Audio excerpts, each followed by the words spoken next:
Telangana MP అభ్యర్థుల ఎంపికను కొలికి తెస్తోంది కాంగ్రెస్ అధిష్టానం. ఇప్పటికే 4 అభ్యర్థుల పేర్లను ప్రకటించింది ఏఐసీసీ. మరో 9 మంది అభ్యర్థులతో రెండో జాబితాను సిద్ధం చేసింది. ఏ క్షణమైనా తెలంగాణ కాంగ్రెస్ ఎంపీ అభ్యర్థుల రెండో జాబితా రిలీజ్ కానుంది. సెకండ్ లిస్టులో హైదరాబాద్ ఎంపీ అభ్యర్థిగా షానవాజ్, సికింద్రాబాద్ నుంచి దానం నాగేందర్, చేవెళ్ల నుంచి రంజిత్ రెడ్డి, మల్కాజ్గిరి నుంచి సునీతా మహేందర్ రెడ్డి పేర్లు కన్ఫర్మ్ అయ్యాయి. ఇక భువనగిరి నుంచి పైల శేఖర్ రెడ్డి, ఆదిలాబాద్ అభ్యర్థిగా డాక్టర్ సుమలత, వరంగల్ అభ్యర్థిగా పసునూరి దయాకర్, పెద్దపల్లి నుంచి గడ్డం వంశీ, మెదక్ నుంచి నీలం మధును బరిలోకి దించనుంది కాంగ్రెస్. ఇదే విషయంపై మరింత సమాచారం మా ప్రతినిధి ప్రతాప్ మనకు అందిస్తారు. ప్రతాప్, ఆల్మోస్ట్ ఇటు తెలంగాణ కాంగ్రెస్ ఎంపీ అభ్యర్థుల లిస్ట్ అయితే ఫైనల్ అయినట్టు తెలుస్తోంది. మొత్తం ఎన్ని స్థానాలకు సంబంధించి అభ్యర్థులను ప్రకటించారు, ఆ డీటెయిల్స్ ఇవ్వండి.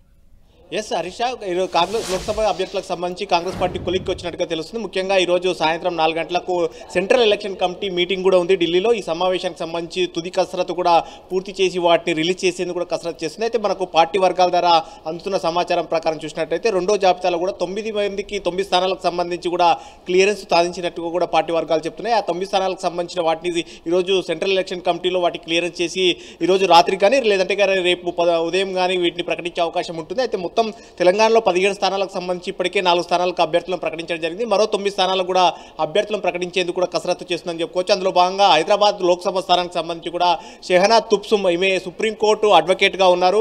ఈమెను కూడా అభ్యర్థిగా ప్రకటించే అవకాశాలు ఉన్నట్టు కూడా తెలుస్తుంది. వీళ్ళ భర్త ఖాజా మొయినుద్దీన్ వక్ఫ్ బోర్డు మాజీ సీఈఓగా కూడా పనిచేసినట్టు తెలుస్తుంది. సో మొత్తం మీద వీళ్ళు పెడితే పార్టీకి కాస్త ఊపు వచ్చే అవకాశం ఉంటుందనే ఒక ఆలోచనతోటి కాంగ్రెస్ పార్టీ దాదాపుగా ఈమెను ఫైనలైజ్ చేసినట్టు ఉంది. సో మొత్తం మీద షెహనా తుబ్సుమ్ మాత్రం దాదాపుగా ఖరారైనట్టుగా కూడా హైదరాబాద్ స్థానం నుంచి కూడా తెలుస్తుంది. అదే మరోవైపు సికింద్రాబాద్ స్థానం చూసినట్లయితే మొన్ననే ఖైరతాబాద్ సంబంధించిన MLA, sitting MLA, BRS MLA కూడా కాంగ్రెస్ పార్టీలో చేయడం జరిగింది. ఆయన కాంగ్రెస్ తరఫున ఇప్పుడు లోక్సభ బరిలో నిలిచే అవకాశాలు ఉన్నట్టు కూడా తెలుస్తుంది. సో మొత్తం మీద ఆయనను సికింద్రాబాద్ అభ్యర్థిగా దాదాపు దానం నాగేందర్ను ఖరారు చేశారు. మరోవైపు గడ్డం రంజిత్ రెడ్డి చేవెళ్ల ప్రజెంట్ సిట్టింగ్ ఎంపీగా ఉన్నారు. ఆయన కాంగ్రెస్ పార్టీలో చేరాడు. బీఆర్ఎస్కు రిజైన్ చేసి కాంగ్రెస్ పార్టీలో చేరిన గడ్డం రంజిత్ రెడ్డికి ఇక్కడ టికెట్ ఇవ్వాలని చెప్పేసి నిర్ణయించారు. వాస్తవానికి ఇక్కడ వికారాబాద్ జెడ్పీ చైర్పర్సన్గా ఉన్న సునీతా మహేందర్ రెడ్డికి మొదట్లో టికెట్ ఇస్తారని చెప్పేసి ప్రచారం జరిగినప్పటికీ ఆమెను కూడా చేవెళ్ల సభలో కూడా ఎక్స్పోజ్ కూడా చేయడం జరిగింది. సో మొత్తం మీద అక్కడ ఫ్లాష్ సర్వేలో పార్టీ వ్యూహకర్త సునీల్ కొనుగోలు చేసిన ఫ్లాష్ సర్వేలకు సంబంధించి చూసినట్లయితే సునీతా మహేందర్ రెడ్డి కంటే సిట్టింగ్ ఎంపీగా ఉన్న రంజిత్ రెడ్డి అయితేనే గెలిచే ఛాన్సెస్ ఎక్కువగా ఉన్నాయని ఒక సర్వే రిపోర్టు వచ్చిన నేపథ్యంలో రంజిత్ రెడ్డి కూడా పార్టీలో చేరడానికి సుముఖత వ్యక్తం చేయడం, కాంగ్రెస్ పార్టీలోకి రావడంతో ఆయన అభ్యర్థిత్వాన్ని దాదాపుగా ఖరారు చేశారు. సో మొత్తం మీద చెవెళ్ళ నుంచి కూడా రంజిత్ రెడ్డి బరిలో దిగడం దాదాపు ఖాయమైనట్టు కూడా తెలుస్తుంది. మొత్తం సునీతా మహేందర్ రెడ్డిని చెవెళ్ళ నుంచి అనుకున్న సునీతా మహేందర్ రెడ్డిని మల్కాజ్గిరి నుంచి బరిలో దింపాలని చెప్పేసి భావించారు. వాస్తవానికి మల్కాజ్గిరి సీట్కి సంబంధించి కూడా కానీ కొన్ని ట్విస్టులు అయితే చోటు చేసుకున్నాయని చెప్పుకోవచ్చు. ముఖ్యంగా ఇక్కడ మర్రి జనార్దన్ రెడ్డి, నార్కరం మాజీ ఎమ్మెల్యే మర్రి జనార్దన్ రెడ్డి బరిలో దింపుతారని చెప్పేసి మొదట్లో చర్చ జరిగింది. కాంగ్రెస్ పార్టీలో విస్తృతంగా ప్రచారం జరిగినప్పటికీ కొన్ని అనివార్య కారణాల వల్ల ఆయనను పార్టీలోకి తీసుకోకుండా సునీతా మహేందర్ రెడ్డినే మళ్ళీ అక్కడ బరిలో దింపాలని చెప్పేసి నిర్ణయించారు. ఆమె ఉమ్మడి రంగారెడ్డి జిల్లాకు జెడ్పీ చైర్పర్సన్గా కూడా పనిచేశారు. పట్నం మహేందర్ రెడ్డి వాళ్ళ భర్త కాబట్టి ఉమ్మడి రంగారెడ్డి జిల్లా పైన పట్టు ఉంది కాబట్టి మల్కాజ్గిరి నుంచి పోటీ చేసినట్లయితే బాగుంటుందని ఒక ఆలోచనతోటి సునీతా మహేందర్ రెడ్డిని అక్కడ బరిలో దింపాలని నిర్ణయించారు. ఇక భువనగిరి సీటుకి సంబంధించి చాలా ఈక్వేషన్స్ చాలా టిపికల్గా ఉన్నాయని చెప్పుకోవచ్చు. చాలామంది నేతలంతా పోటీగా ఉన్నారు. ఏమీలంతా ఉండడంతో ఈ సీటుకి సంబంధించి కూడా రకరకాల చర్చలు జరిగాయి. ఫైనల్గా మాజీ ఎమ్మెల్యే మొన్న అసెంబ్లీ ఎన్నికలకు సంబంధించి బీఆర్ఎస్ నుంచి పోటీ చేసిన భువనగిరి సిట్టింగ్ ఎమ్మెల్యేగా పోటీ చేసిన పైల శేఖర్ రెడ్డి ఓడిపోయారు. పైల శేఖర్ రెడ్డిని కాంగ్రెస్ పార్టీలోకి తీసుకొని ఆయనకు టికెట్ ఇవ్వాలని చెప్పేసి దాదాపుగా నిర్ణయం జరిగినట్టు కూడా పార్టీ వర్గాల ద్వారా తెలుస్తుంది. సో మొత్తం మీద పైల శేఖర్ రెడ్డి అభ్యర్థిత్వానికి ఓకే చేసినట్టు తెలుస్తుంది. చెప్పండి హరీష. ప్రతాప్, అంటే ఈ లోక్సభ అభ్యర్థుల విషయానికి వస్తే అంటే కాంగ్రెస్ పార్టీకి కొత్తగా వచ్చిన వాళ్ళతో పాటు ఆల్రెడీ పార్టీలో ఉన్న వాళ్ళు కూడా చాలా ఎక్స్పెక్ట్ చేశారు. అయితే ఈ లిస్ట్లో కొత్త వాళ్ళు ఎంతమందికి అవకాశం కల్పించారు?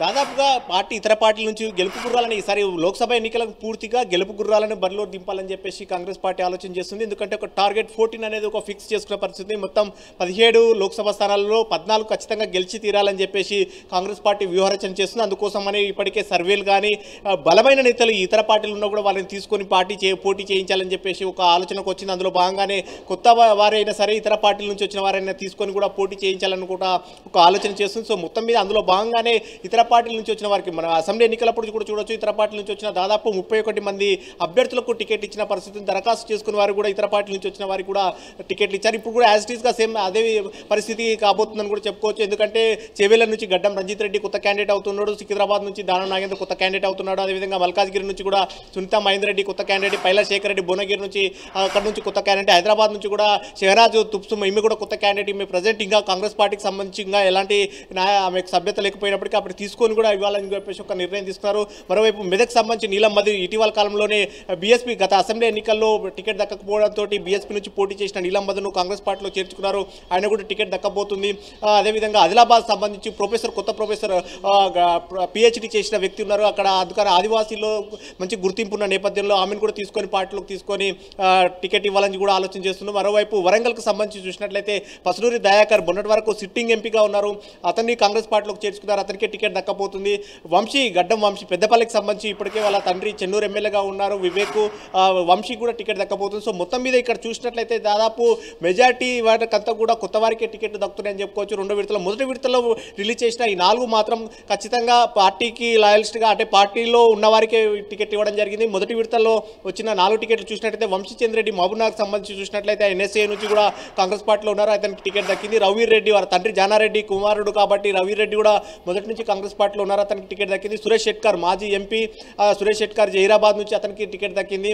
మరోవైపు మహబూబాబాద్ నుంచి బలరాం నాయక్ మాజీ కేంద్ర మంత్రి బలరాం నాయక్ కూడా మొదటి విడత జాబితాలో టికెట్ దక్కిన 4 కూడా పార్టీలో మొదటి నుంచి ఉన్న వారికి టికెట్ దక్కాయి. కానీ ఇప్పుడు దక్కపోయే 9 మంది చూసినట్లయితే అంతా కూడా కొత్త వారు, ఇతర పార్టీల నుంచి వచ్చిన వారికి మెజార్టీగా ఉన్నారు. వీరందరూ కూడా గెలుపు గుర్రాలను దృష్టిలో పెట్టుకునే టికెట్లు ఇవ్వాలని చూస్తున్నారు. ఫ్లాష్ సర్వేలు కూడా పార్టీ వ్యూహకర్త సునీల్ కనుగోలు ఫ్లాష్ సర్వేలు కూడా చేశారు. ఎవరైతే గెలిచే అవకాశాలు ఉంటాయో వారికి టికెట్ ఇవ్వాలని చెప్పేసి ఒక ఆలోచన కూడా చేస్తుంది. ఇప్పుడు కాంగ్రెస్ పార్టీకి ఇక్కడ గెలుపు అనేది చాలా ఇంపార్టెంట్గా తీసుకోవచ్చు చెప్పుకోవచ్చు. ముఖ్యంగా తెలంగాణలో కాంగ్రెస్ పార్టీ అధికారంలో ఉంది కాబట్టి కనుక ఇక్కడ సీట్ల సంఖ్య ఏమాత్రం తగ్గినా కూడా ప్రభుత్వం పైన కూడా ఎఫెక్ట్ పడే అవకాశం ఉంటుంది. ఎందుకంటే బోటాబోటీ మెజార్టీ తోటి 64 మంది ఎమ్మెల్యేలు ఉన్నారు కాబట్టి ఆ ఎఫెక్ట్ అనేది మళ్ళీ ప్రభుత్వం పైన పడే అవకాశం ఉంటుందని ఒక ఆలోచన కూడా చేస్తుంది.